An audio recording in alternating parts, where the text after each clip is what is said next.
Cryptids. Everyone loves them. I don't. Even if they don't know what the word cryptid is. Excuse me? Who the hell is that? Is that God? Am I dead? How can there be another voice in here? 'Tis I, Nature'sTemper. I mean, Skott. I mean, basically nature. Oh, that's more than one name. Yeah, you know how it is, G. Gotta diversify. Right. My crib is a bit stuffed with topics, but that's just how I do. So, like, for real though, who are you? Greetings, I am Skott. That's Skott with a K, the cool way. And here's a little information about the other voice that you'll be hearing in this video. I'm a zoologist. You best believe it would try and clap those cheeks. A conservationist. I love my dog. A spooky story narrator. Set a single bear. A rewilding enthusiast. Eurasian wolf. And a cryptozoology buff. Anyway, hope you enjoy. Great, that's really great, man. Anyway, cryptozoology is the study of hidden animals. It's not a real scientific field due to the general lack of evidence, but from time to time, accredited scientists have thrown their hat in the ring when it comes to the most charismatic or realistic of these hidden animals. These hidden animals are called cryptids. It's the third major topic of my channel and the most underrepresented. That's mostly because I try to create my own semi-realistic idea of what might be behind the monsterized version of cryptids reported in many eyewitness accounts. That takes time and artists. In the meantime, I felt like my channel was missing out on the Iceberg video meme format that has been going around for quite a while, but has yet to fully die. Trey's archaeology Iceberg video released with much applause and was quite fascinating, so I figure why not do some cryptids? There are many icebergs out there with cryptids, creatures, conspiracies, entities, creepypastas, and the like, so I decided to choose the one with the greatest number of topics on it to start. There are a few others that are related to this one, but with mostly different topics, so I may do those at some point as well. I won't go too horribly in depth with these entries as there are a lot of them, nor will I fully explain the evidence or lack thereof of many of them. This is more to introduce you to some cryptids that you may not be familiar with, plus add in any unique or interesting things that no one usually covers. So without further ado, get some snacks, some drinks, and get ready to learn about progressively obscure cryptid creatures.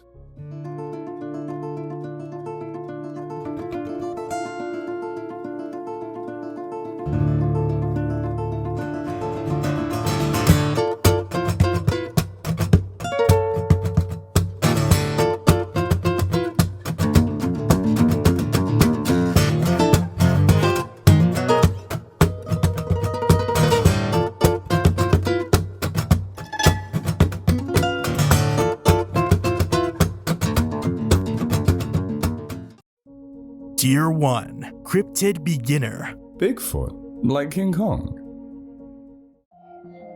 Bigfoot. Bigfoot is the generalized informal name given to a purported ape-like creature spotted throughout North America. It also goes by the Native American name, Sasquatch. On top of that, large ape-like man-things have been reported from pretty much all over the world. So they go by names from those areas, but are all essentially the same type of cryptid. Bigfoot is most often described as a large, heavily muscled bipedal ape. They range from 1.8 meters to 2.7 meters, and are covered in long dark hair, ranging in color from black to brown to light brown and reddish brown. Bigfoot can vary from account to account as to how humanoid or beastly it appears. The big in Bigfoot comes from the tracks which have been reported since the 1950s. Plenty of researchers have made casts of these prints, and you can of course purchase casts of these casts for the low price of too much. Those prints are claimed to be as large as 24 inches by 8 inches.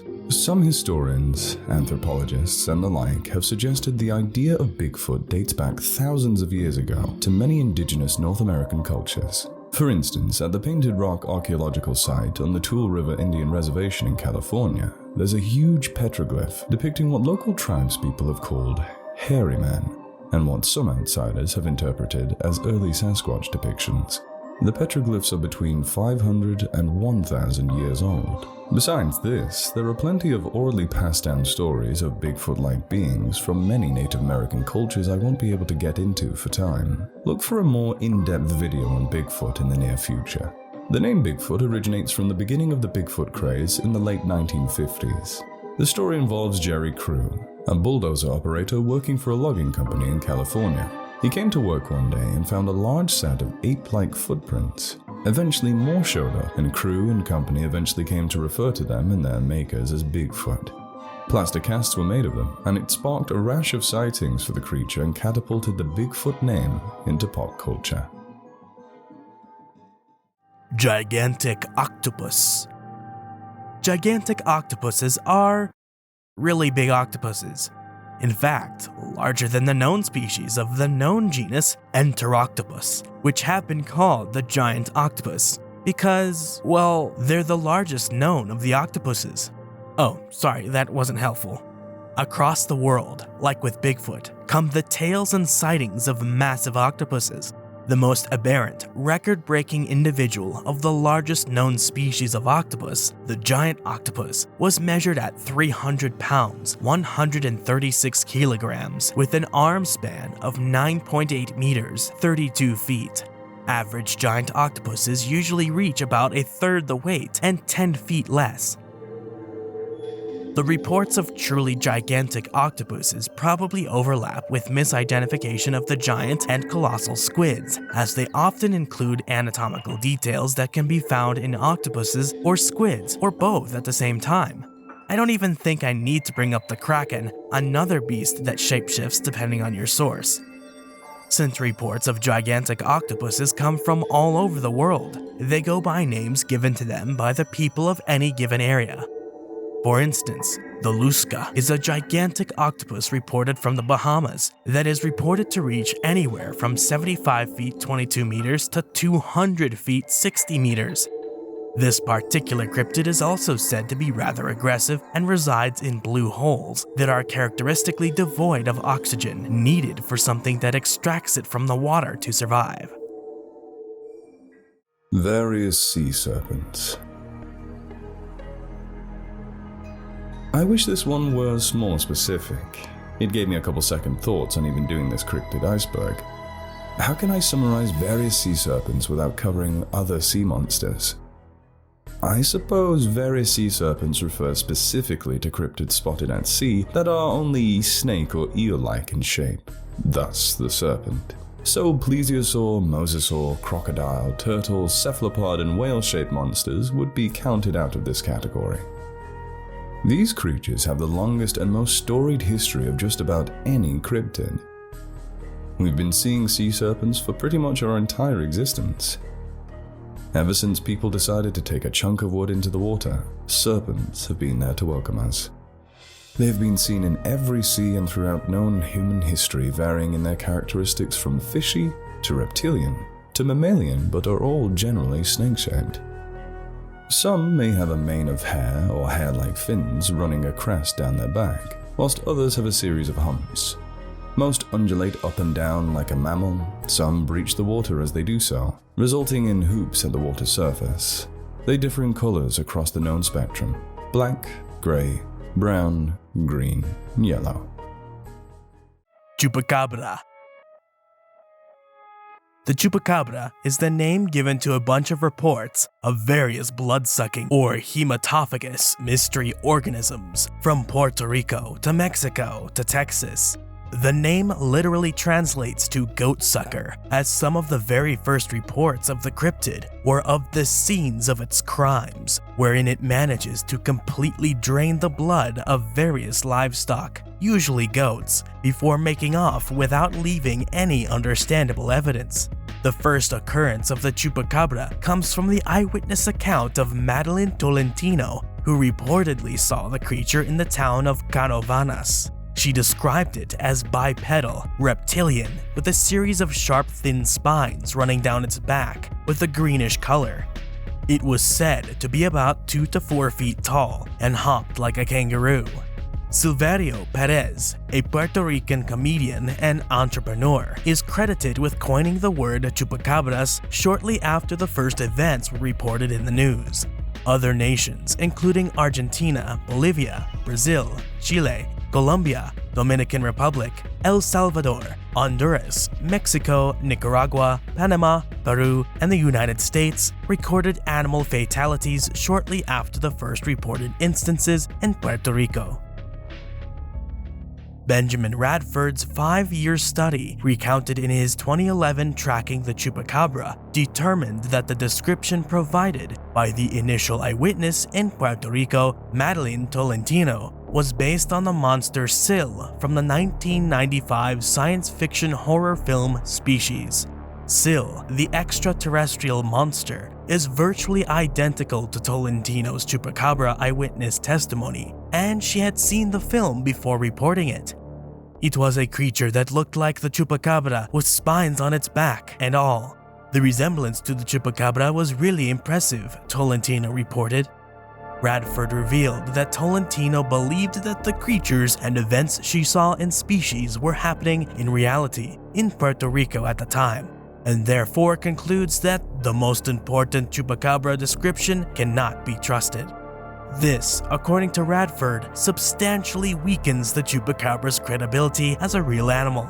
Eventually, the name Chupacabra was given to a separate animal seen in Texas, a peculiar breed of wild dog.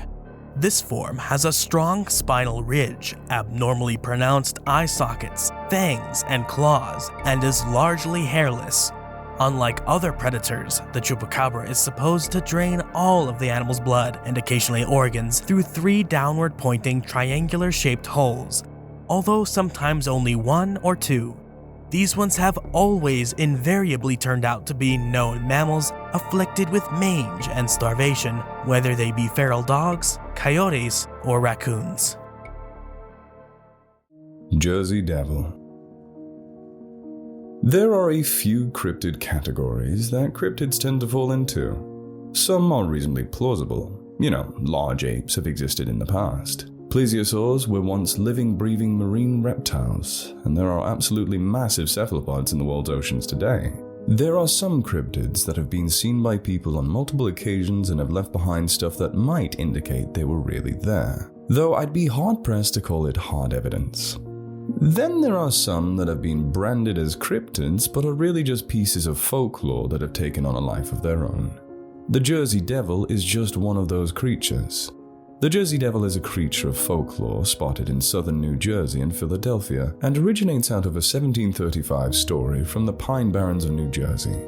The legend states that Pine Barrens resident Jane Leeds had a dozen children, but after finding out she was pregnant with a 13th, she cursed it in frustration. She cried that the child would be the devil. So, when the baby was due and Leeds was in labor on a stormy night, she gave birth to a normal child, which suddenly shapeshifted into a cloven monstrosity with a goat's head, the wings of a bat, and a forked demonic tail.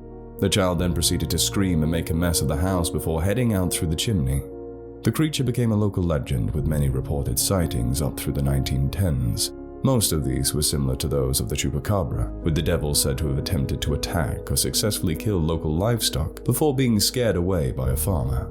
Sightings would continue to the present, with various bodies found, snake oil sold, and newspaper headlines printed on various creatures vaguely matching parts of the Jersey Devil myth. The devil has been variously described as a bipedal kangaroo-like or dragon-like beast with hooves, a forked tail, small arms, clawed hands, bat-like wings, a horse-like or goat-like head, and horns. The rest is legend. Jackalope. The Jersey Devil is more a creature of folklore than a mysterious animal of the shadows. The jackalope falls into another subcategory of unnatural animal. Officially, this subcategory is called a fearsome critter. The fearsome critters are tall-tale animals jokingly said to inhabit the wilderness, in or around logging camps, especially in the Great Lakes region. Old lumberjack stories. Some were taken more seriously than others, while others were always meant to be stories to tell around the campfire. So, put simply, the jackalope is a rabbit with a pair of antlers. That's it. Horned rabbits have existed in human folklore all the way back to 13th century Persia, with many others in Europe up till the 18th century. The modern idea of the jackalope, a jackrabbit with a pair of short pronghorn or deer antlers coming out of its head, originates in a 1932 hunting outing which involved Douglas Herrick of Douglas, Wyoming. Douglas and his brother were versed in taxidermy. They had learned how to do it by mail as teenagers. As the story goes, they returned from a hunting outing with a jackrabbit, and Douglas threw the carrot muncher into their taxidermy store where it came to rest near a pair of deer antlers. Sure, makes as much sense as an antlered rabbit. This serendipitous accident is what sparked Herrick to make the jackalope. The first one was sold for a whole $10 to Roy Ball, who then put it on display in a local Douglas hotel. It remained there until it was stolen in 1977. From there, it became firmly embedded in pop culture, with Frank English of Rapid City, South Dakota, being another taxidermist making thousands of jackalopes since 1981, supplying them to Cabela's. The jackalope comes with a bunch of other tongue-in-cheek abilities and quirks. They are said to be extremely dangerous and ornery little bastards. So dangerous that hunters are advised to wear stovepipes on their legs to keep the horny critters from poking holes in them. Apparently, they make enough milk for stores in Douglas, Wyoming to sell cartons of the stuff. Another fun thing is that to catch one, you have to bait it with its favorite beverage, whiskey. It can also mimic the human voice, though they have not been reported to use it maliciously. Instead, cowboys of the Old West say the jackalope could be heard mimicking them when they sang around the campfire or even sang along. On top of all this good stuff, they were said to only breed during lightning flashes. What's weird about the jackalope is that there is a real-life phenomenon that kinda looks a little bit like the antlers of the jackalope and may have even played some part in the origin of the creature or spread of the myth. Shope papillomavirus, described in 1933, afflicts cottontail rabbits throughout the West with horn or wart-like protuberances on the skin and various parts of the body. The warts or horns are actually tumors made of keratin as a reaction from the virus. Though they often occur in random places on the rabbit's body, they have often been found sprouting from the head, looking a teeny bit like antlers. Like if you saw one from really far away, you could easily see someone might mistake the tumors for antlers. This is also a virus that has probably existed since forever, so it would make sense that some part of the myth may have originated in this naturally occurring deformity.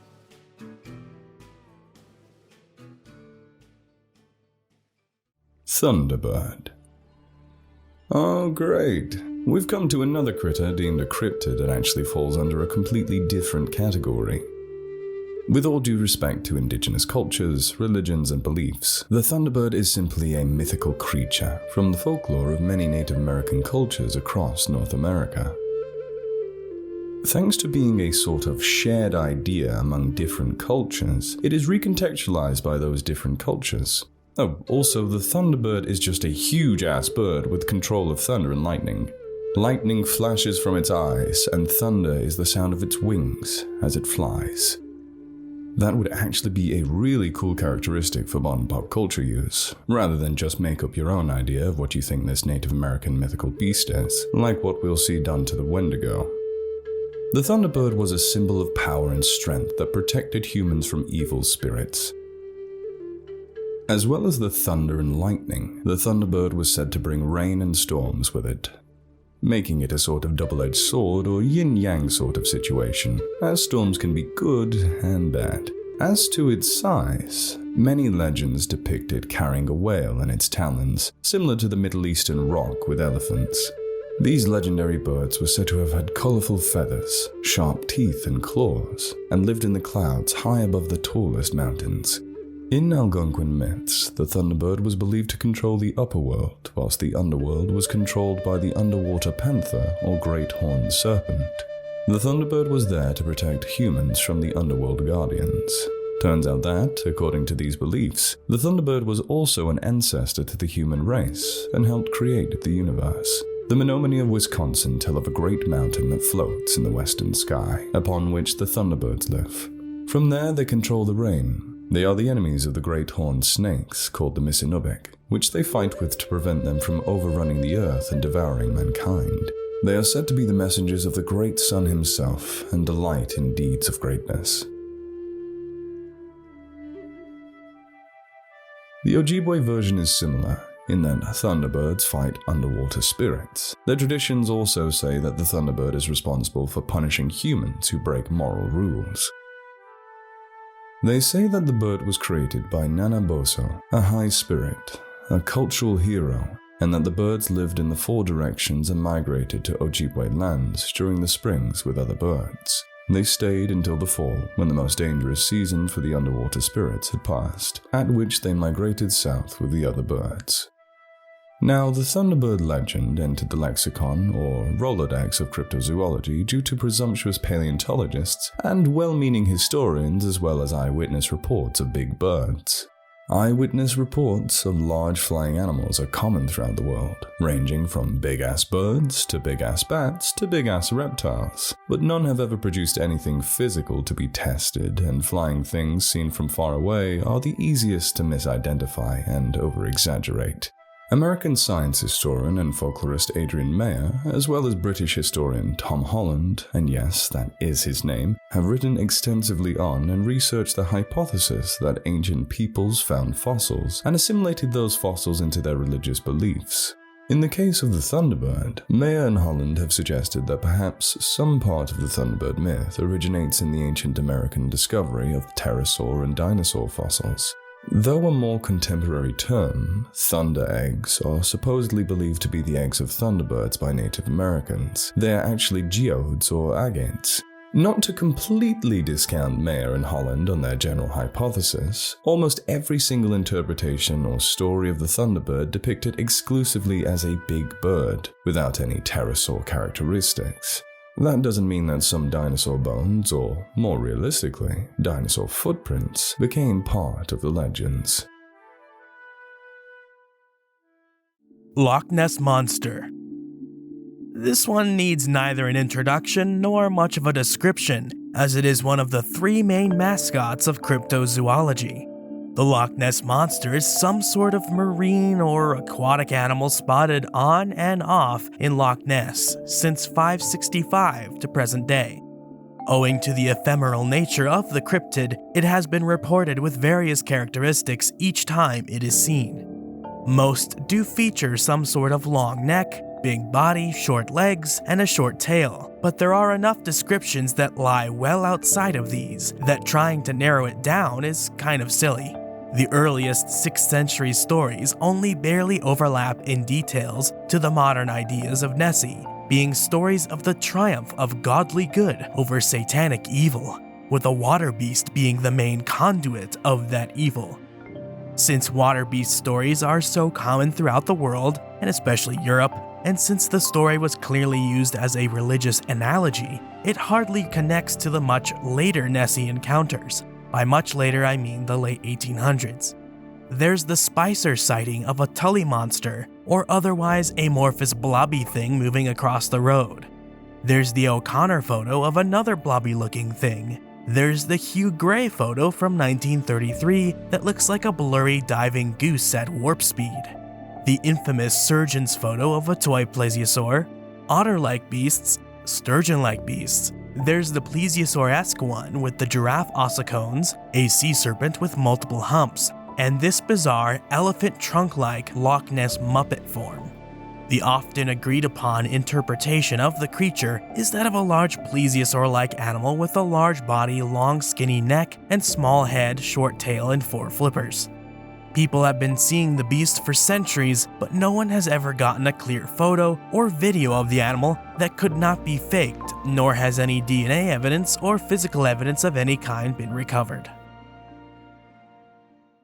Yeti.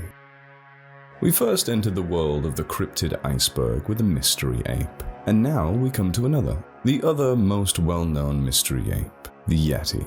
This critter often goes by the name Abominable Snowman, and is also often confused with Sasquatch.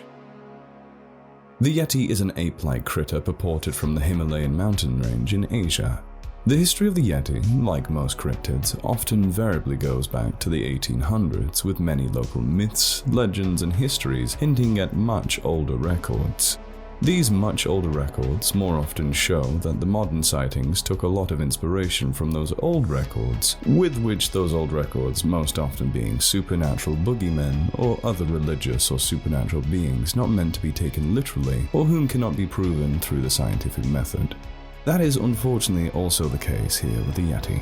The Yeti is one of the few cryptids that does not have a library of vastly different descriptions. The two major types of Yeti purported are large white hairy ones and shorter brown or grey hairy ones. They are bipedal and sometimes depicted with large sharp teeth. They are said to reach as tall as 6 to 7 feet, 7.8 to 2 meters in height.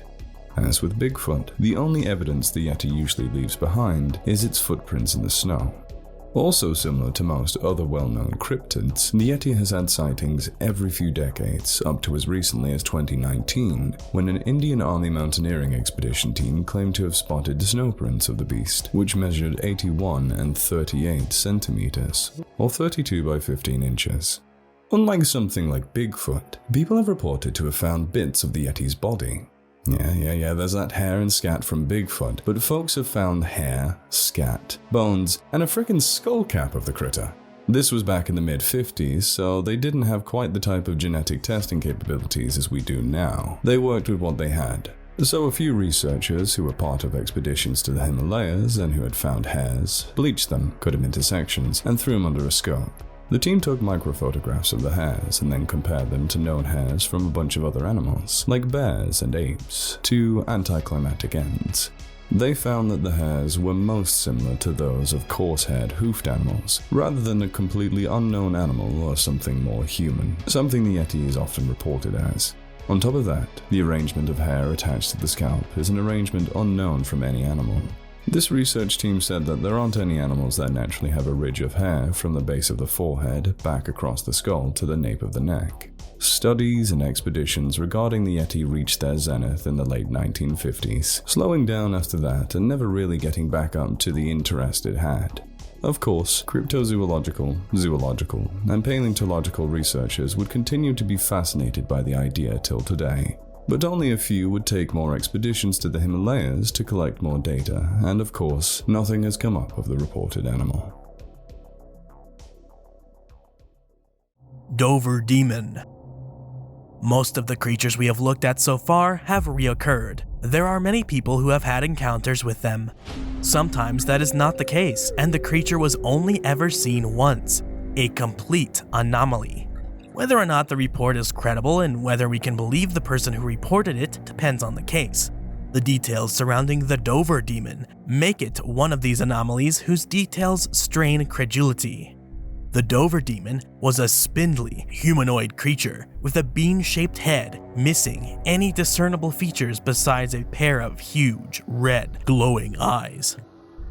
It carried itself around on long arms and legs, which ended in skinny, fingered hands. It was spotted on 3 occasions, 2 times on April 21, 1977, and once the next day. The creature was spotted in Dover, Massachusetts, first by 17-year-old Bill Bartlett while driving home. He saw it walking along a broken stone wall. 15-year-old John Baxter then saw the beast later the same evening on a different road. The next day, Abby Brabham, another 15-year-old, saw the creature on yet another street at night. All 3 teens made sure to draw sketches of the creature they had seen. Bill Bartlett was even prescient enough to write down how confident he was in what he saw, writing, "I, Bill Bartlett, swear on a stack of Bibles that I saw this creature." These sightings were apparently in a straight line over 2 miles, meaning that whatever it really was that they saw may have been the same individual moving from one spot to another. What is it? Well, no physical proof exists, of course. It has never shown itself ever again. It's pretty damn similar in appearance to the often copied, often parodied gray alien, so this cryptid may better fall under a UFO or extraterrestrial phenomenon. Though a foal or moose calf seen for the duration of a few seconds from far away when it is dark while driving quickly makes a hell of a lot more sense. Mothman.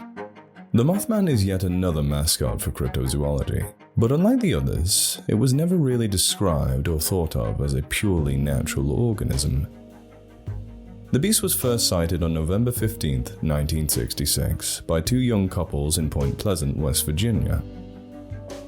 They were driving outside of the town in the TNT area, site of a former World War II munitions plant, and saw the creature following their car. They described the beast as a large flying man with 10-foot wings, whose eyes glowed and reflected red. More sightings of this creature would occur in the next few days, with various eyewitnesses reporting mostly the same characteristics, though some offering up much more avian aspects.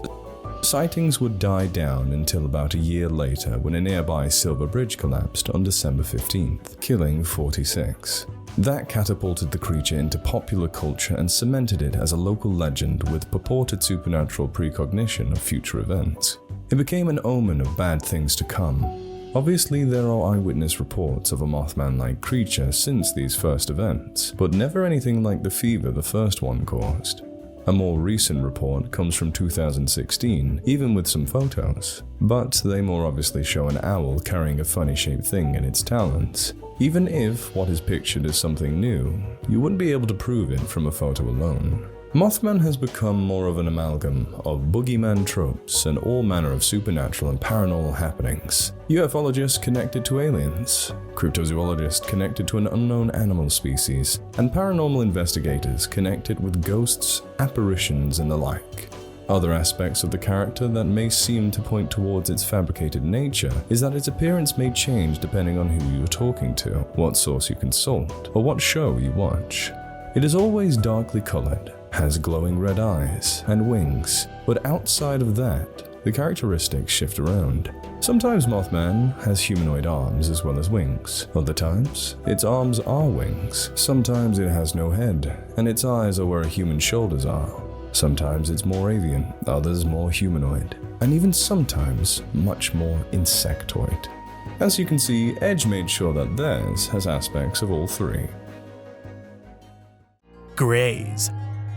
Who the hell made this iceberg? Not only is it obnoxiously complex, but some things that should be obscure are near the top, while more common things are lower than they should be. The topics jump from a true cryptid to an actual animal thought to be a cryptid, to legend, mythical creature, and now an alien? Whatever, man, I'm just here for the ride as much as y'all are. If you've made it this far, I will definitely be making my own full episodes on each of these entries as time progresses, but hope you enjoy even a more summarized trip through the weird for now. Aliens are an essential ingredient to science fiction. They appear in pretty much any form imaginable, from implausibly human to the imperceptibly cosmic, but one of the most common archetypical aliens, both in literature and cited in real life, are the Greys. Contrary to pop culture's idea of Roswell, Grey aliens may date all the way back to the late 1800s, specifically the novel Media, A Tale of the Future, published by Kenneth Follingsby, describes an encounter with small, gray-skinned aliens with balloon-shaped heads. A few years later, H.G. Wells speculated a future human species that resembled these gray aliens, and eventually the more modern idea of the Greys came to be. Short, gray-skinned, humanoid critters that are essentially devoid of most of the characteristics we hold dear. No reproductive organs, no belly buttons, nipples, and variously either no nose, a small nose, no mouth, or a small mouth, and no ears. They got them big old heads, big old black almond-shaped eyes, and long gawky-ass arms, hands, fingies, legs, and feetsies. Sometimes they have silver reflective spacesuits, and sometimes they do just be naked. They fly around in them flying saucers and have come to Earth for literally every reason in the book. I think we can pretty much throw out every single bit of plausibility of any reference to Greys as extraterrestrial beings due to how unlikely it would be for an alien organism to evolve in such a humanoid shape. Something I have had many a text battle with people on. There are certain general body parts that can, and sometimes may have to, convergently evolve, even when among two completely different types of life on two completely different planets. Mouths may be a universal organ to ingest energy, legs and feet for getting around on planets with gravity, skin for protection against the environment, and so on. Then you get too specific, and things become increasingly unlikely. A humanoid body plan only makes sense for us and our ancestors and cousins for the specific environmental pressures that acted on us. If these factors were more general and more easily applicable to other organisms, wouldn't we have a lot more humanoid organisms in the fossil record, or even alive with us today? Why aren't there humanoid monkeys? Why would a dinosaur have to evolve into a humanoid shape to be as smart as us? Cephalopods are damn near almost there, and they don't even have legs. That's even assuming that we're talking about a planet that is even remotely similar to ours. But there are places out there so incredibly different from ours, and yet there may still be life there. I heavily digress, but I don't think any of y'all really need much info on them gray aliens.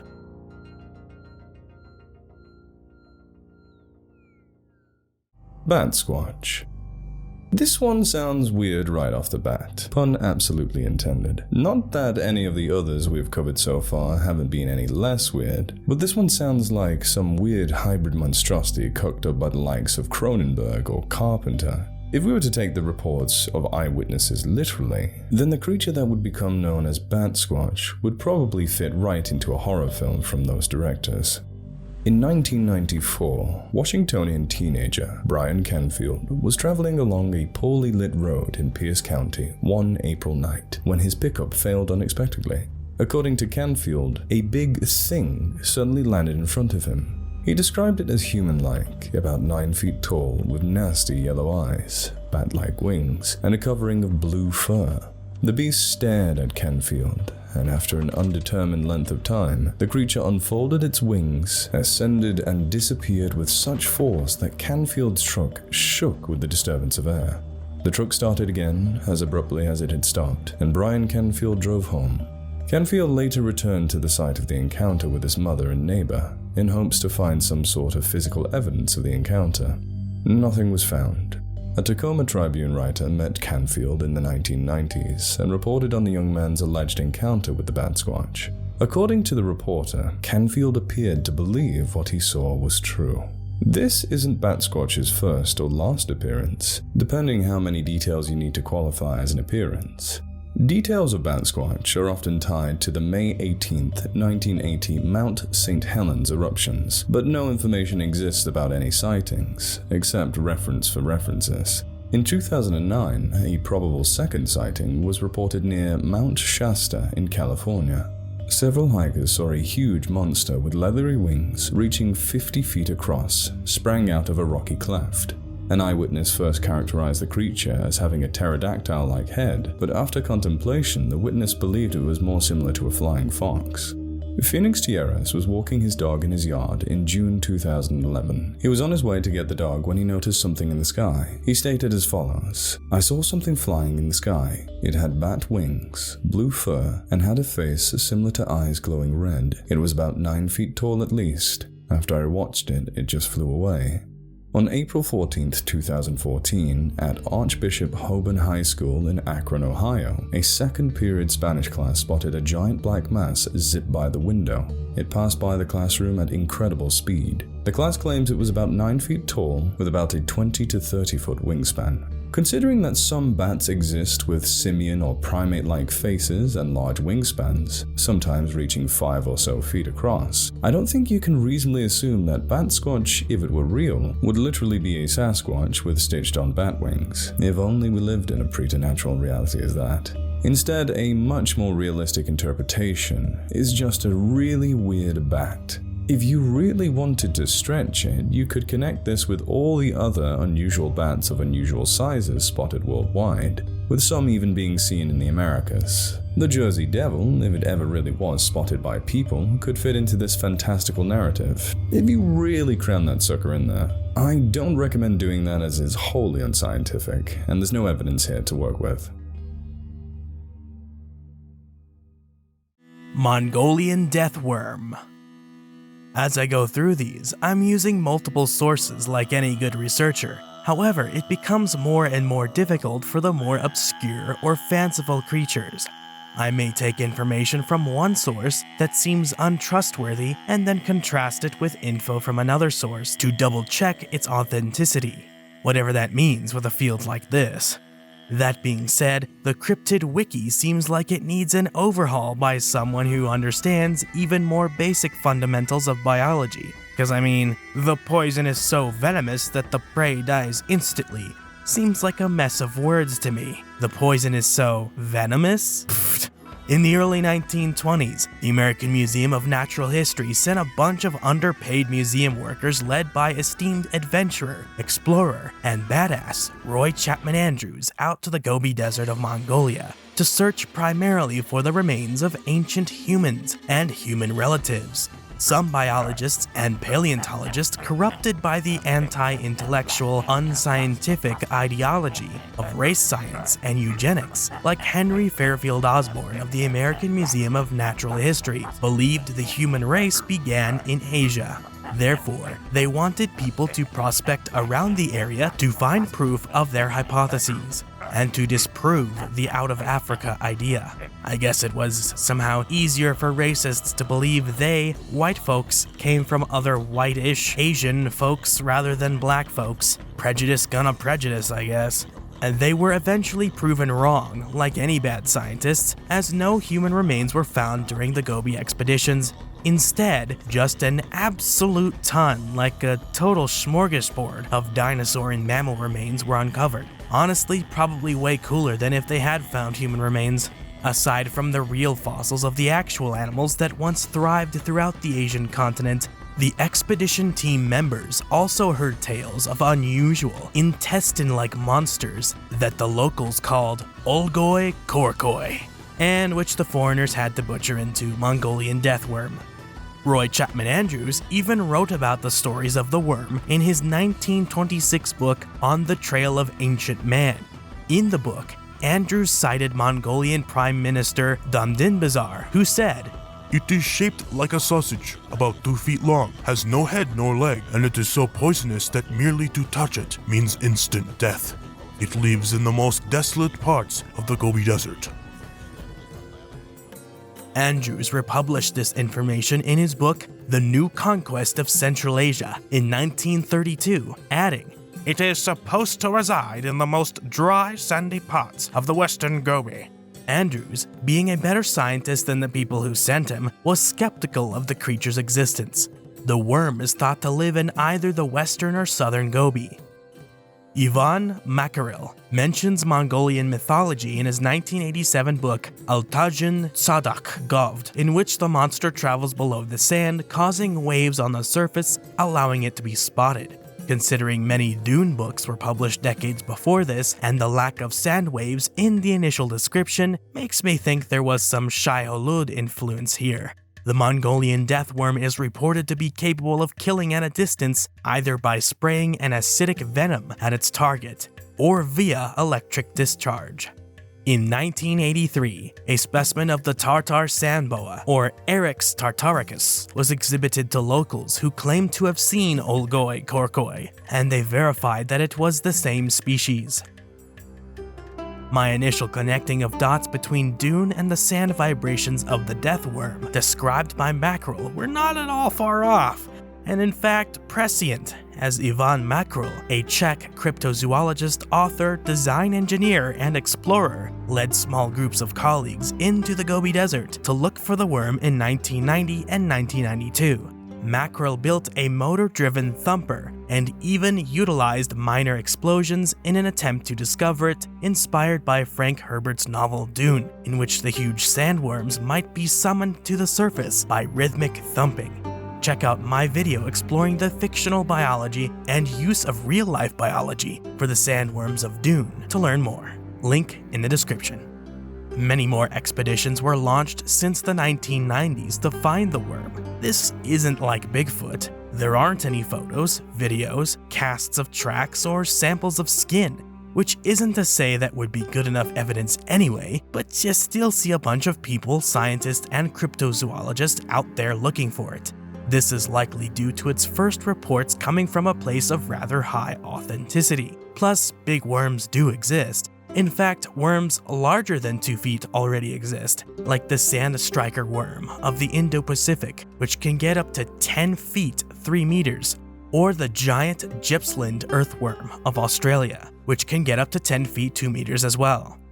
A 2005 expedition of zoological journalists turned up nothing. The TV show Destination Truth farted around out there in 06 to 07 and found nothing. A New Zealand news station expedition went out there for another goose chase in 09 with nothing to show for it.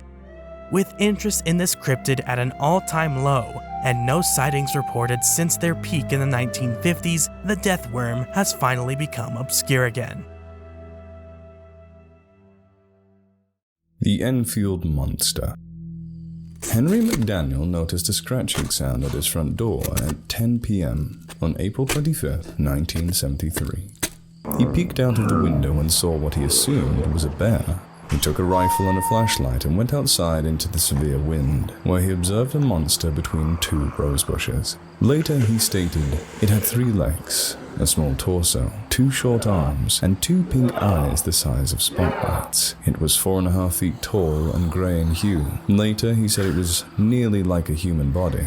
McDaniel fired 4 rounds at the creature, one of which impacted it and caused it to hiss, much like a wildcat, before running towards a nearby railway embankment in 3 jumps, covering 50 feet in 3 hops. McDaniel contacted local officials, who observed dog-like tracks in the soft dirt around the house, with 6 toe pads, indicating that McDaniel at least saw something real.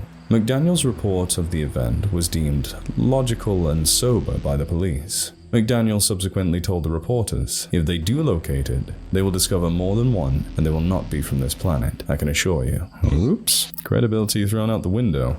Investigators interviewing neighboring people were told that Greg Garrett, McDaniel's 10-year-old neighbor, claimed to have met the thing half an hour before McDaniel and that the creature trod on his feet, ripping his tennis shoes apart. Later, the child informed Western Illinois University researchers that his story was a prank intended to torment Mr. M and have fun with an out-of-town newsman. McDaniel contacted the radio station WWKI 2 weeks later, on May 6th, claiming to have seen the monster again at 3 a.m. that morning. It was navigating the railroad trestles near his house, and McDaniel stated, I noticed something moving on the train track and there it was. I didn't shoot anything at it. It began moving along the train track. It wasn't hurried or anything. Later that day, a search crew led by WWKI's news director Rick Rainbow visited the area and reported seeing an ape-like monster standing in an abandoned structure near McDaniel's house. They claimed to have recorded the creature's cries and to have fired a shot at it before it fled. Cryptozoologist Lauren Coleman studied the case and sound recording. 2 days later, the local press reported that police were called in to investigate reports of gunfire. They had arrested 5 young men from out of town who had come to Enfield to photograph the creature, carrying shotguns and rifles for protection, as typical of most Americans. The men having claimed to have sighted the creature. The sheriff of White County discounted the claims of a monster hunting excursion as exaggerated, claiming that the guys were out drinking and causing hell, referencing the creature only briefly during interrogation. The men were charged with illegal hunting.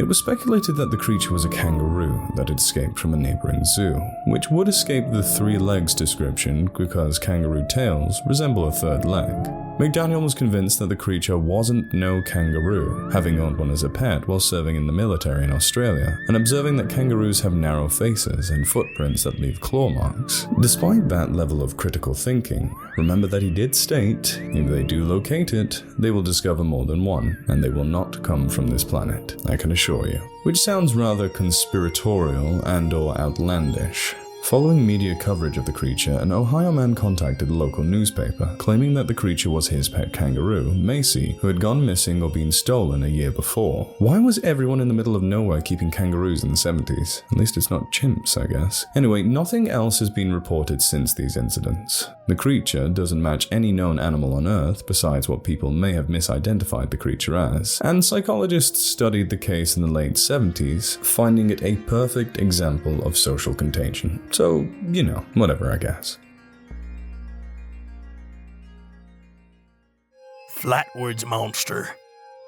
The Flatwoods Monster is definitely another unusual one, in being much more of an alien than a real-world animal, but some of the details surrounding the reports indicates that it may be much more earthen than it sounds. On September 12, 1952, around 7:15 p.m., two brothers, Edward and Fred May, and their friend Tommy Heyer, reported seeing a brilliant object traverse the sky and settle on the property of local farmer G. Bailey Fisher. They went to Kathleen May's house and told her their story. May traveled to the Fisher property with the three boys, local children Neil Nunley and Ronnie Shaver, and West Virginia National Guardsman Eugene Lemon, in an attempt to find whatever the boys had claimed to have seen. The party arrived at the top of a hill when Nunley reported seeing a flashing red light. Lemon stated that he shined a flashlight in that way and saw a towering man-like creature with a round red face enclosed by a pointed hood-like appearance for a brief instant. Descriptions vary. Gray Barker, a UFO writer, described the figure as approximately 10 feet 3 meters tall, with a round blood-red face, a large pointed hood-like shape around the face, eye-like shapes that emitted greenish-orange light, and a dark black or green body, in an article for Fate magazine on his tape-recorded interviews. The creature was described by May as having small claw-like hands, clothing like folds, and a head that resembled the card of spades. When the creature produced a hissing sound and glided toward the group, Lemon shouted and dropped his flashlight, leading the group to flee.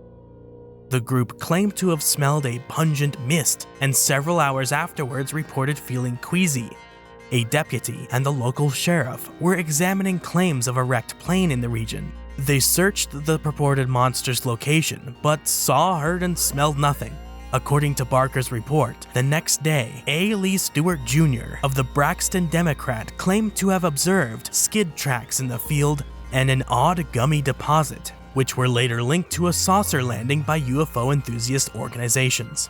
An investigation into this case in 2000 found that the light seen in the sky was most likely a meteor that happened to cross the sky at the right place and right time. The pulsating red lights were more likely to belong to an aircraft navigation or hazard beacon. And lastly, the beast itself was more likely to be a large owl in the trees. The owl thing doesn't seem to make any sense except for the whole "it flew down from the trees and hissed at us" thing. That's kinda what owls do. On top of that, the general appearance of the creature described by the eyewitnesses do sort of match the general outline and general features of an owl. The only thing that really stands out is the size. No owls, living or extinct, ever stood 10 feet 3 meters in height. And then again, this is a figure re-reported by the UFO writer Gary Barker when he wrote down info in his book from interviews. If you were insane or just really like speculative biology, I could see a biological connection between this guy and Mothman if you were so inclined. Globster. If you only have a cursory relationship with cryptozoology, the term globster may not ring any bells. That being said, it's been applied to so many things over the years since it was coined that is now an important piece of nomenclature you should probably know. Ivan T. Sanderson, the original cryptozoologist guy, invented the name globster in 1962 to describe a Tasmanian cadaver from 1960 that had no visible eyes, no defined skull, and no discernible bone structure. Other sources just called it a blob. Many globsters were previously thought to be huge octopuses, but they were eventually discovered to be rotting whale or big shark corpses. Many are piles of whale fat spilled by decomposing whale corpses, similar to the Chilean blob of 2003. Others, which were first considered to be dead plesiosaurs, were subsequently discovered to be rotted corpses of basking sharks. Others are yet unexplained. Some globsters, particularly those tentatively characterized as monster octopuses, may also be explained by giant and gigantic squid. Some globsters were only studied after they had decayed beyond recognition. Some hopeful individuals thought some of these globsters seemed to be evidence of a new species. Many were outright destroyed for whatever reasons, most of the time being their smell, as was the case for the Cadborosaurus carcass discovered in 1937. Canadian scientists did, however, analyze the DNA of the Newfoundland blob, which proved that the tissue was derived from a sperm whale. The authors of the ensuing study noted a number of superficial parallels between the Newfoundland blob and other globsters, indicating that a similar genesis for those globsters is plausible. Other Globster analyses have produced similar findings. These are the kinds of scientific analyses and studies that I like to see when it comes to cryptozoology. Actually taking the sample the true believers give you and running them through usual steps and processes. They've never once come up what the believers suggest they are. New species do exist out there, but they're not something so far out that they may as well belong on the pages of Lord of the Rings. Think weird forest ungulate that looks slightly different from the known forest ungulate, or some odd fish on the bottom of the ocean. Relict groups of previously thought entirely extinct groups are very rare instances. Coelacanths really only come around once in a blue moon, and even here it would make logical sense. Coelacanths were worldwide from the Triassic period through the entire Cenozoic era. They survived so many mass extinctions and had diverged to fill almost any fishy niche imaginable. Where else would you find living examples than in small, isolated pockets of the Indian Ocean? Hellhound. Going on pop culture alone, you may think you have some idea of what a hellhound is, but the term has been applied to an extensive selection of critters from mythology to folklore to cryptozoology. To get straight to the point, hellhounds are mythical hounds who represent a guardian or servant of hell, the devil, or the underworld. Cerberus from Greek mythology, Garmer from Norse mythology, the black dogs of English folklore, and the fairy hounds of Celtic mythology are the most well-known instances of hellhounds. Physical features vary, but they are usually black, abnormally enlarged, supernaturally powerful, and have red eyes or are accompanied by flames. There are literally so many hellhound legends from all over the world that to pick one and go with it would be both nonsensical and would take away from the social phenomenon of the hellhound. There are some accounts of hellhounds, particularly in Kentucky, that stray from the supernatural aura of those other regions, but it's so obscure and reports are so scant that it barely justifies mention. The Kraken. The legendary Kraken doesn't even belong in a list concerning cryptids. And no, not because it's unrealistic, but because it started out as a non-cephalopod chimera of legendary status. Yep, the first stories and descriptions of the Kraken were written down at the turn of the 18th century, though the stories undoubtedly go further back. The first description of the Kraken as Siu Krak was given by Italian writer Negri in Viaggio Settentrionale in 1700. The Siu Krak is described in this novel as a giant fish with numerous horns or arms. This was also distinguished from the sea serpent, according to the author. Dano-Norwegian Lutheran missionary Hans Egede depicted the Kraken as a many-headed and clawed beast in the mid-1700s. Around the same time, Lutheran Bishop Eric Pontoppidan noted that it was multiple-armed, according to legend, and speculated that it was a big sea crab, starfish, or octopus. Despite other authors coming first, the bishop is credited with kindling interest in the Kraken, in the English-speaking world at least, as well as becoming recognized as the authority on sea serpents and krakens. This is where the giant octopus interpretation of the Kraken came from. Though the Kraken is the stuff of legends, there are indeed giant cephalopods living with us today. There's the giant Pacific octopus, Enteroctopus duflani. These guys are, on average, 33 pounds, 15 kilograms with an arm span of 4.3 meters, or 14 feet. That being said, many specimens have been measured or partially measured. Larger individuals have been measured at 110 pounds or 50 kilograms, and 6 meters or 20 feet. One was reported at 600 pounds, 272 kilograms, with a 9 meter or 30 foot arm span. Second is the seven-armed octopus, Halypthrus atlanticus. This awfully round species can get up to 165 pounds, 75 kilograms, with a total body length of 3.5 meters or 11 feet. The Kraken is almost always described as being more octopus-like than squid, and though they are both cephalopods that share many characteristics, they are quite different in many aspects, so I simply won't bring up other giant cephalopods. Giant squids and colossal squids get bigger, but don't look like what have been described as krakens. Loveland Frogman. The Loveland Frogman is yet another of the completely and utterly unbelievable cryptids, if you were to take the account at face value. Which you would never do, right? We want to do the science, right? Yeah, right, cool. Let's begin. On the muggy witching hour of March 3rd, 1972, Loveland police officer Ray Shockey was driving on Riverside Drive near the Totes Boot Factory and the Little Miami River when an unidentifiable animal darted across the road in front of his vehicle. It didn't remain unidentifiable for long, as it became brightly lit in his vehicle's headlight. He described it as a 3 to 4 foot, 0.9 to 1.2 meter long, 50 to 75 pound, 25 to 35 kilogram animal covered in leathery skin. He described seeing the animal crouched like a frog before standing straight to clamber over the railing and back down to the river.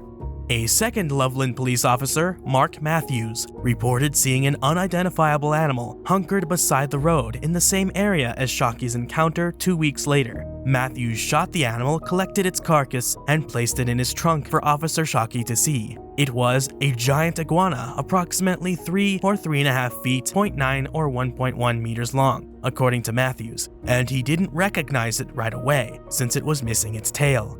Matthews believes the iguana was a pet that either got loose or was released when it became too large. Shockey was shown the deceased iguana and agreed it was the same lizard he had seen 2 weeks before, according to Matthews. Matthews told the story to the author of an urban legends book, but the author omitted the section that established that the creature was an iguana rather than a frogman. Matthews also denied the frogman claim on WCPO Station 9 in 2016. This one seems like a pretty open and shut case to me. Ogopogo. Most lake monsters are spotted at some point in the past, and then recurrent reports enforce the idea of the critter into the minds of the public and into pop culture. There are only a few that truly have a deep connection to the culture of the area in which they are found. Nessie goes back a few hundred years, but Ogopogo goes back potentially many more centuries. It's more closely tied to native myths than any other lake monster. Ogopogo is a lake monster sighted in Okanagan Lake, which is the biggest of 5 interconnected freshwater fjord lakes in British Columbia's Okanagan Valley. It was formed 10,000 years ago when melting glaciers inundated a valley and was named for the First Nations people who first occupied the region. The Secwepemc and Syilx people saw the Ogopogo, which was also known as the Naitaka, an evil supernatural being with enormous power and bad purpose. According to local legend, Naitaka required a live sacrifice in exchange for a safe crossing of the lake. For hundreds of years before entering the water, the First Nations sacrificed tiny animals. Oral stories frequently recorded a visit from Chief Timbasket, who refused the needed sacrifice, doubting the demon's existence. When Timbasket and his family entered the lake in a canoe, Naitaka whipped up the surface of the water with his long tail, and the boat and its occupants were sucked to the bottom. The Naitaka was frequently portrayed as creating severe storms with its tail in order to drown people. In 1855, settler John McDougall said that his horses and nearly his canoe were pulled down into the river before he cut the line. Sightings, reports, incidents, and myths have been told of the beast ever since. The latest sightings were 3 in 2018, in which a 50-foot snake-like animal was seen breaching the lake. Ogopogo is commonly described as a 40 to 50 foot, 12 to 15 meter long sea snake. The Ogopogo has been classified as a many-humped lake monster by British cryptozoologist Carl Schuker. Many have considered it to possibly be an archaic whale, such as Basilosaurus, that lived 40 million years ago and was probably prevalent in many of the world's oceans, with bones only really found in Egypt, the Western Sahara, Morocco, Jordan, Tunisia, and Pakistan, and the southeastern United States. Nowhere around the lake. Plus, the remains of these archaic whales disappear from the fossil record after the Paleogene period, so the usual. Pope Lick Monster. The name of this monster comes from where it was found, like most cryptids. However, it goes by another, more descriptive name, Goatman.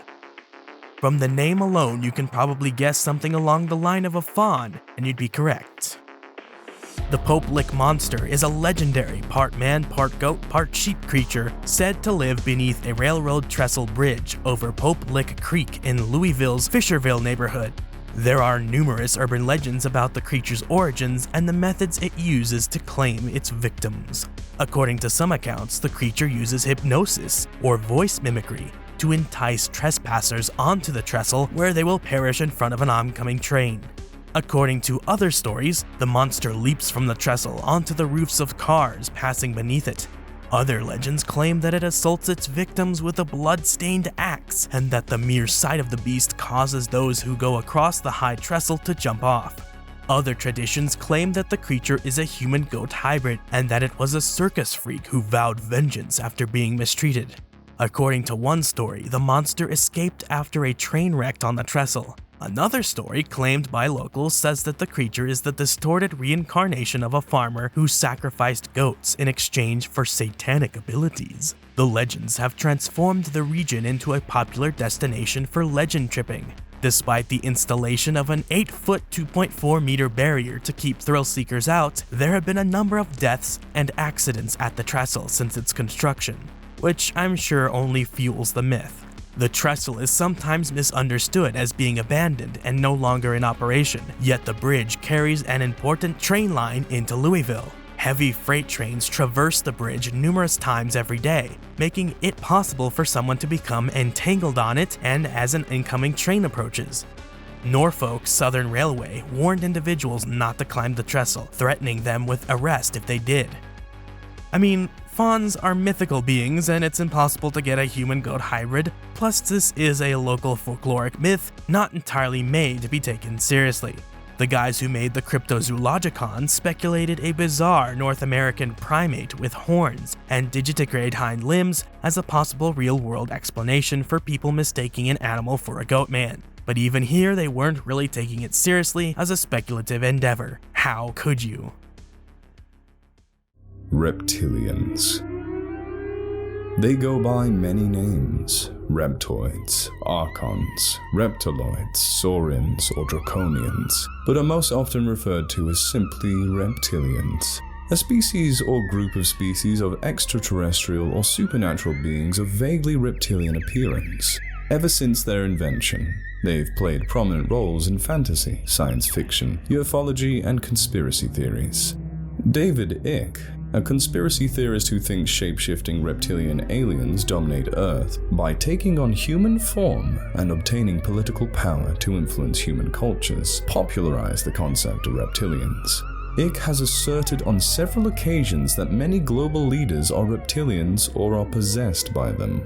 This was in the 1990s, but the reptilians may date back to the late 1920s in the Robert E. Howard story, The Shadow Kingdom, published in Weird Tales in August 1929. Since then, plenty of alien abduction narratives include large reptilian humanoids of various characteristics, employed as a largely malevolent force, particularly known for cattle mutilation, human assimilation, or eating people.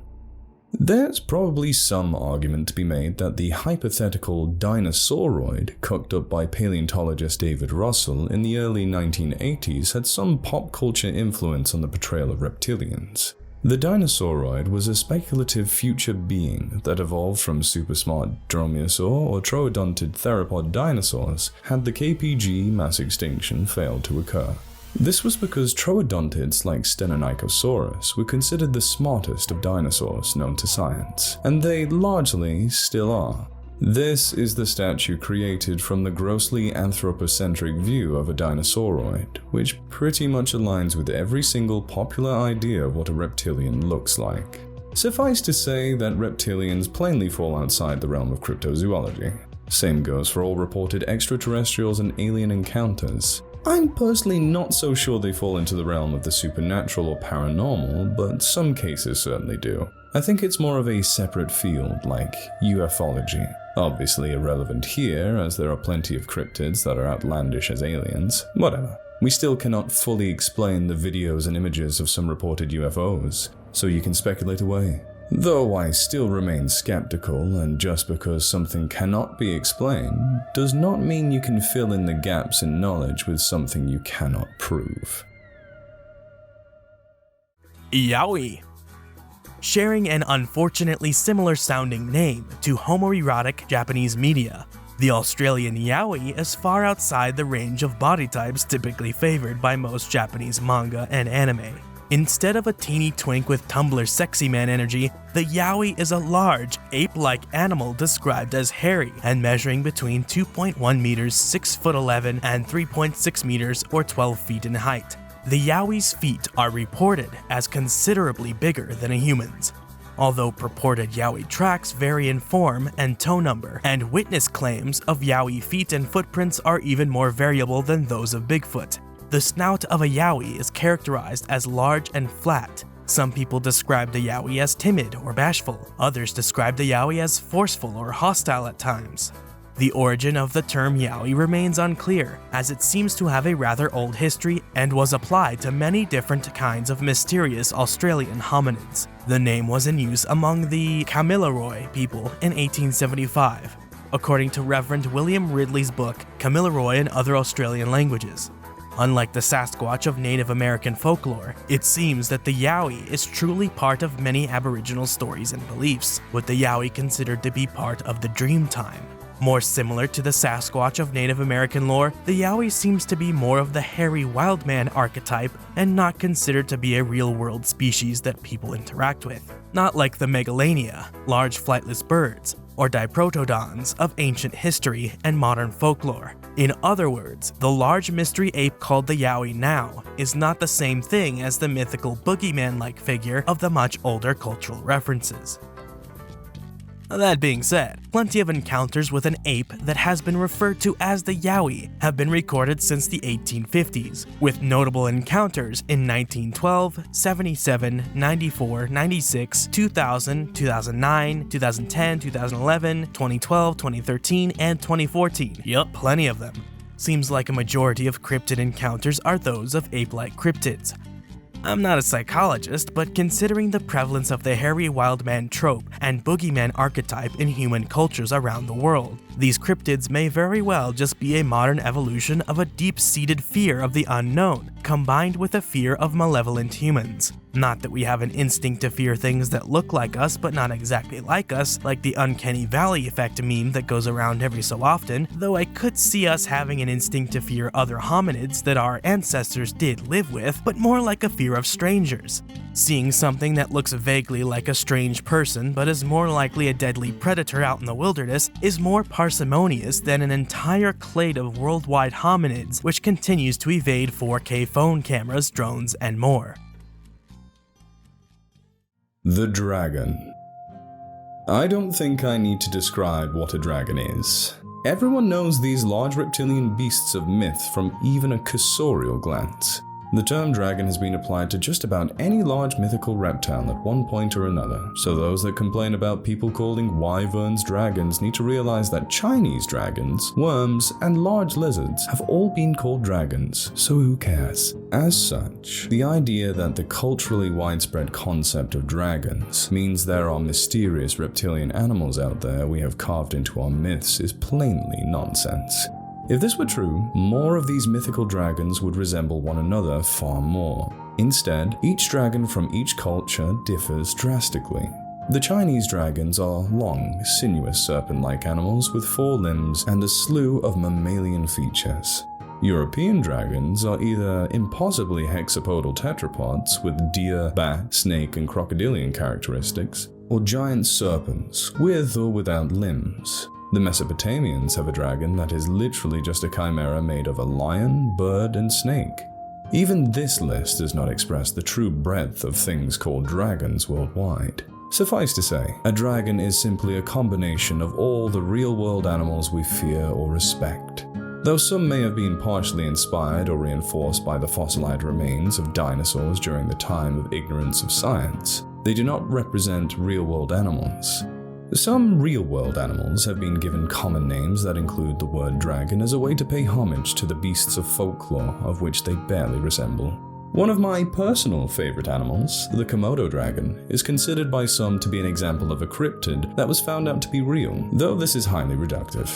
These giant lizards were known to everyone who lived on the islands, for as long as they have lived there, so to them it was just another predator they needed to stay away from, though I have to imagine they are much easier to live with than tigers or bears.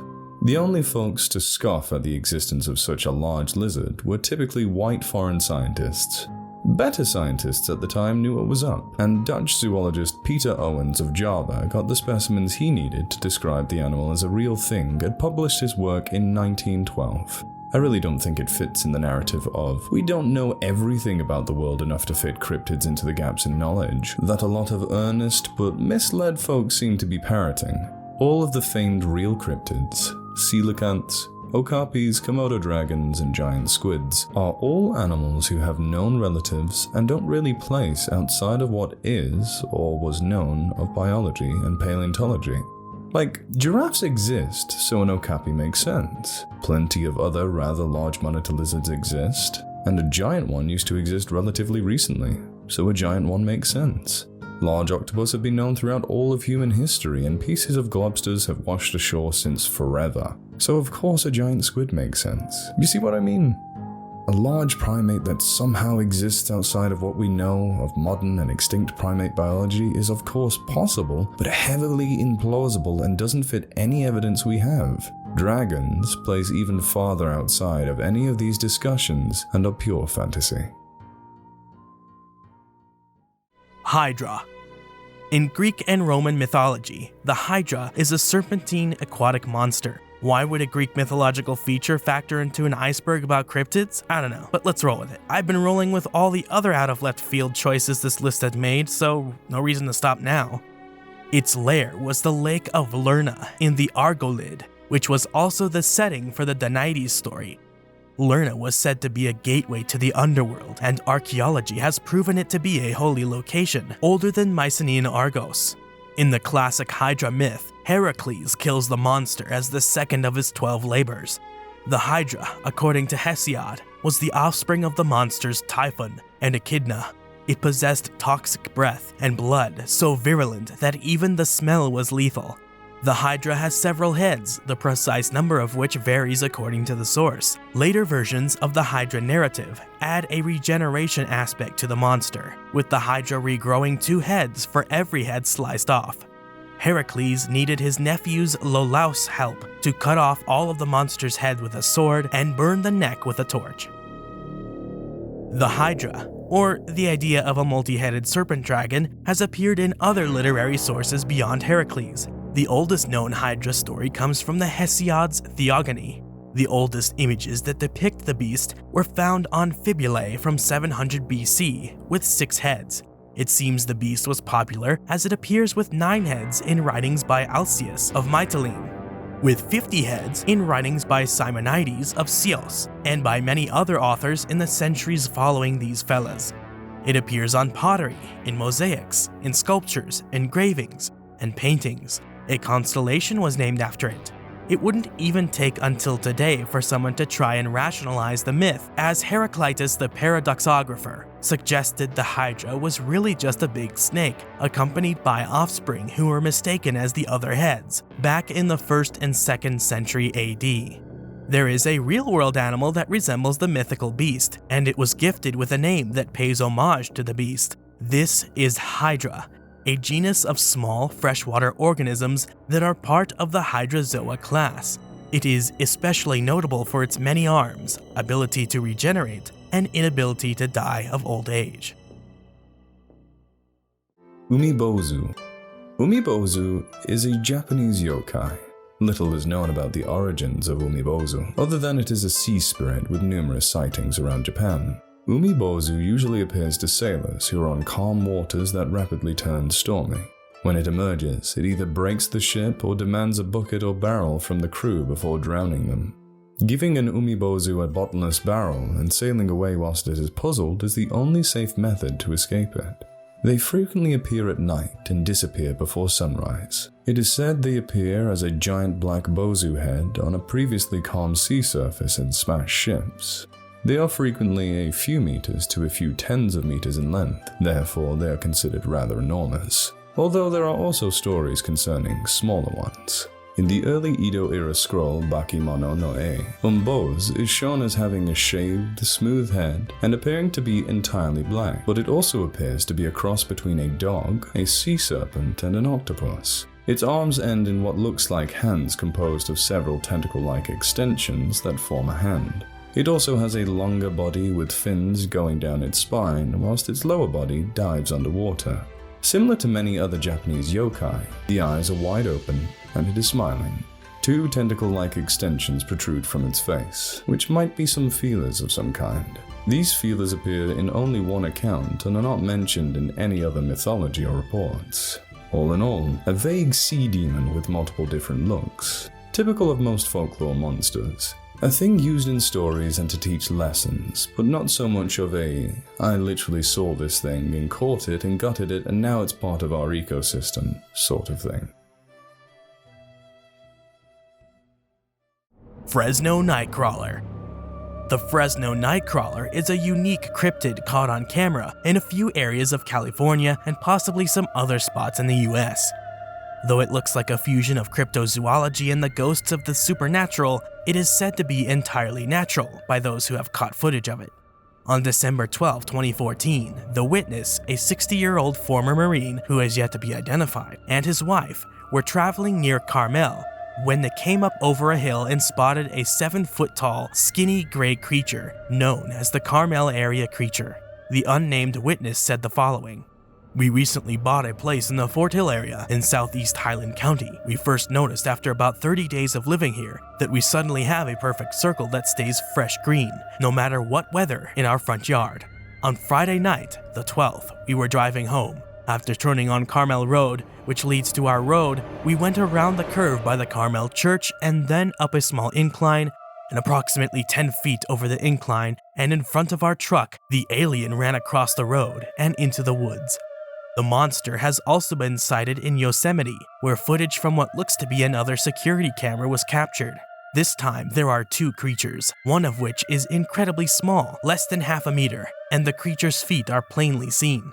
In addition, there appears to be some form of webbing connecting the knees to the upper torso on at least one occasion. The cryptid was also seen on video in Poland, this time by what looks to be a handheld camera based on the shakiness of the clip. The creature cannot be seen for long, although it looks to share characteristics with the bigger one seen in Yosemite. While there have been claims that they are part of the region's Native American legend, this has been refuted. Some of the sightings are really a puppeteered pair of white pants. YouTuber Captain Disillusion made the Fresno Nightcrawler alleyway gif by strolling through an alleyway with a melon, and then using digital modification to remove the top half of his body, with the goal of demonstrating how easy films of cryptids can be fabricated. Considering how easy it is to fake these things, their only appearance through video footage, and their biological impossibility, these are almost undoubtedly all hoaxes. Fun, cute, muppety hoaxes, but hoaxes nonetheless. Baba Yaga. And we're right back into the thick of the supernatural. Fun times. Cryptids largely lack any scientific value, with the most being more for anthropological or cultural value. Supernatural beings, on the other hand, are entirely cultural. That doesn't make them any less interesting to me, though. So now we're gonna take a quick stroll through what the Baba Yaga is. Baba Yaga is a supernatural being of Slavic folklore who often appears as a disfigured and/or ferocious-looking woman. She's often depicted flying around in a mortar, wielding a pestle, and living deep in the forest in a house that stands atop a pair of chicken legs. Baba Yaga can aid or hinder people who encounter or seek her out, and she has ties with many woodland creatures. According to Vladimir Prop's folktale morphology, Baba Yaga is frequently shown as either a giver or a villain, or she may be entirely morally vague. Andreas Johns describes Baba Yaga as one of the most memorable and unique figures in Eastern European folklore, noting that she is enigmatic and frequently displays striking ambiguity. Baba Yaga is described by Johns as a multifaceted figure capable of motivating academics to regard her as a clown, moon, death, winter, snake, bird, pelican, or earth goddess, totemic matriarchal ancestor, female initiator, phallic mother, or archetypal picture. The first clear reference to Baba Yaga comes from the 1750s, specifically in Mikhail V. Lomonosov's book Russian Grammar. She is mentioned twice in this tome amongst other famous figures from Slavic tradition. She is essentially another variation of the boogeyman archetype, but mixed with the goddess Hecate and the Norse god Loki. Sort of, but not exactly. Centaur. Now that we're done with Slavic folklore, let's take a quick trip back to Greek mythology. It's likely one of, if not the first realm of mythology you were introduced to in school, depending on where you're from. One of the more outwardly normal but inwardly disturbing beasts of the Greek mythos is the centaur. A centaur may simply be a Greek mythological monster having the upper body of a person and the lower body and legs of a horse. Centaurs are depicted in several Greek tales as being as wild as untamed horses, and were claimed to have lived in Thessaly, Magnesia, and Mount Pelion, Elis Pholoi Oak Woodland, and southern Laconia's Malayan Peninsula. Centaurs were later included in Roman mythology and were well-known creatures in medieval bestiaries. The most widely accepted hypothesis claims the concept of centaurs arose from the first reactions of a non-riding society, such as the Minoan Aegean world, to nomads mounted on horses. According to the hypothesis, such riders would seem half man, half animal. According to Bernal das del Castillo, the Aztecs were similarly afraid of Spanish cavalrymen. Greek historians credited the invention of horseback riding to the Lapith tribe of Thessaly, who were mythical relatives to the centaurs. Thessalian tribes also claimed that their horse breeds descended from centaurs. The centaurs are notorious for being party animals that always take it too far. They fight, drink, kill, run around like idiots, and rape people. They are generally seen by many literature and history experts as liminal beings who are metaphorically caught between two natures: the untamed nature of a wild Mustang and the civilized nature of man. Either way, they're some wacky fellows. Stay the hell away from them. Dwarves. Back to Westernish Europe and away from the cool monster people, we are now taking our attention to the dwarves. Not little people, but the mythical group of folks called dwarves. In Germanic folklore, a dwarf is simply an entity that lives in the mountains and the ground. The dwarves of myth are often associated with wisdom, smithing, mining, and crafting. Despite their awesome abilities and all the cool stuff they make, dwarves are also often regarded as short and unattractive. Some researchers, however, have questioned if this is a later development resulting from comedic depictions. Dwarves seem to first occur in Norse mythology, as recorded in the Poetic Edda, which was compiled in the 13th century from earlier traditional sources, and in the Prose Edda, which was written by Snorri Sturluson in the 13th century. The Poetic Edda poem, Volspar, details that the dwarves were the product of the primordial blood of the being Brimir and the bones of Blaine. The Prose Edda, however, describes dwarves as being similar to maggots that feasted in the flesh of Ymir before being gifted with reason by the gods. How nice. Stories including dwarves continued to be told beyond the 13th century, even past the time of Christianization of the Germanic peoples, which occurred between the late Antiquity and early Middle Ages, 14th to 10th centuries AD. No Christianization would halt the beliefs and practices involving the charismatic dwarves of old. Dwarves have taken on many personifications throughout the centuries, with the ones that inspired the mining jewel-faceted, iron-smelting dwarves of the Lord of the Rings originating most heavily in the Norse mythology of dwarves. I don't know what else I can say that isn't thoroughly going through all the cool stories about dwarves, so next. Gargoyle. Disney's Gargoyles was before my time, so I only saw it recently, but I pretty much think it is one of the best cartoons geared towards kids. I thought it was better than the OG TMNT in not treating the viewer too much like a dumb little kid, though obviously there are times when it does. It was made for kids after all. The myth of the gargoyle was expanded upon in the show in a really neat way, almost like modern spec bio projects. Gargoyles were also present in early Disney works like The Hunchback of Notre Dame, but are damn old. The gargoyle is literally just any carved or formed grotesque in Gothic architecture from the 12th to 16th centuries. Despite the gargoyle not really being a being in and of itself, instead always just being a piece of architecture, the French came up with a story that includes a dragon-y creature and Saint Romanus. The story of Saint Romanus, the former chancellor of the Merovingian king Clotaire II, who was named Bishop of Rouen, recounts how he saved the land around Rouen from a monster known as gargoyle or goji. La gargoyle is claimed to have had bat-like wings, a long neck, and the capacity to breathe fire via its mouth. There are several versions of the story. Saint Romanus tamed the creature with a crucifix, or he captured the beast with the assistance of a single volunteer, a condemned man. The monster is taken back to Rowan and burnt in each, but its head and neck do not burn because they are tempered by its own fire breath. The head was then hung on the walls of the freshly erected church to ward off bad spirits and serve as a protective shield, hence the stone gargoyle being part of the building. In honor of Saint Romain, the archbishops of Rowan were given the authority to release a prisoner on the day the saint's reliquary was brought in procession. From here on, the gargoyle is sculpted in innumerable styles with a ton of different characteristics. Some are fishy, some reptilian, while others are chimeras of different animals. Giants. Giants are entities with human-like appearances who are often enormous in size and power, or have an otherwise remarkable presence in legend. The term giant first appears in Robert of Gloucester's chronicle in 1297. Fairy tales like Jack the Giant Killer have shaped current perceptions of giants as foolish and vicious monsters, with some giants claimed to devour humans and others reported to consume cattle. The enemy of Jack in Jack and the Beanstalk is sometimes referred to as a giant. Some giants in more contemporary depictions, such as those by Jonathan Swift and Roald Dahl, are both intellectual and kind. Giants exist in mythology around the world because they symbolize a pretty basic notion. Giants create dread and remind humans of their body's vulnerability and mortality by representing the human body magnified to the point of being monstrous. They are frequently shown as monsters and adversaries. However, there are some exceptions. Some giants interact with people in a cordial manner and can even become members of human families, with their progeny represented as ordinary humans.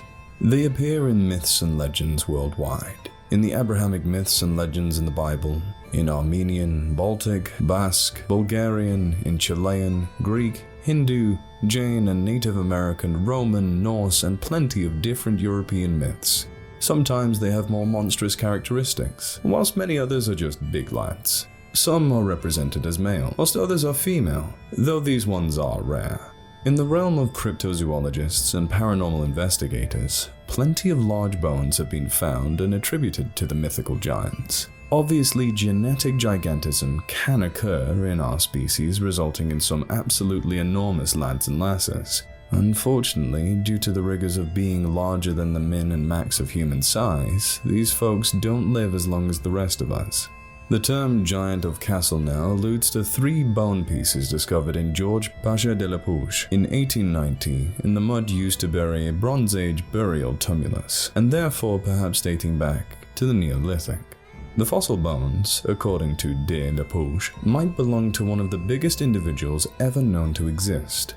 He calculated that the person was around 3.50 meters, 11 feet 6 inches based on the bone size. There's been no current peer-reviewed study published on the claimed gigantic bone pieces. De la Pouche recounts the bones in detail in the magazine La Nature. I think it's unnecessary to note these bones are undeniably human, despite their enormous size.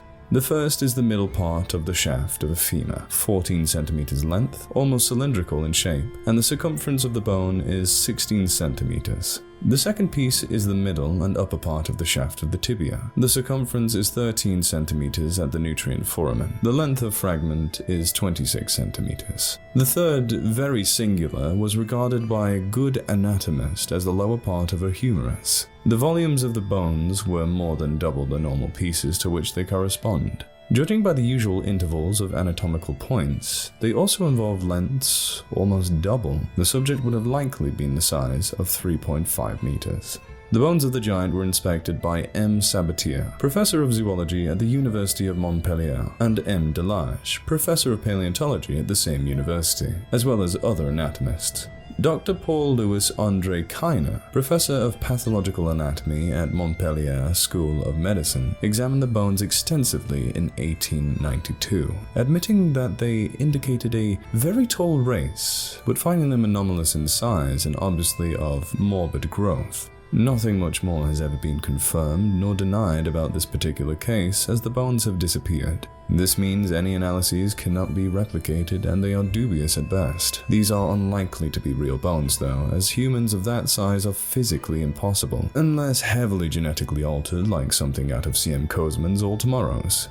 There are a ton of cases like this where a bunch of people deemed experts or professors in various fields that involve biology or human anatomy look at the bones, examine the bones, describe the bones, and then nothing really happens with them. They fall out of history and are forgotten. Almost always the bones go missing or are just nowhere to be found, all of which indicates some lack of credulity to any of these claims of a giant 15-foot tall human.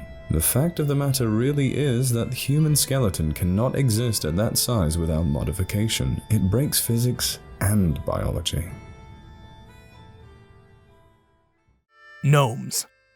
A gnome is a legendary creature and miniature spirit and Renaissance magic and alchemy, initially introduced by Paracelsus in the 16th century and later embraced by modern fantasy authors.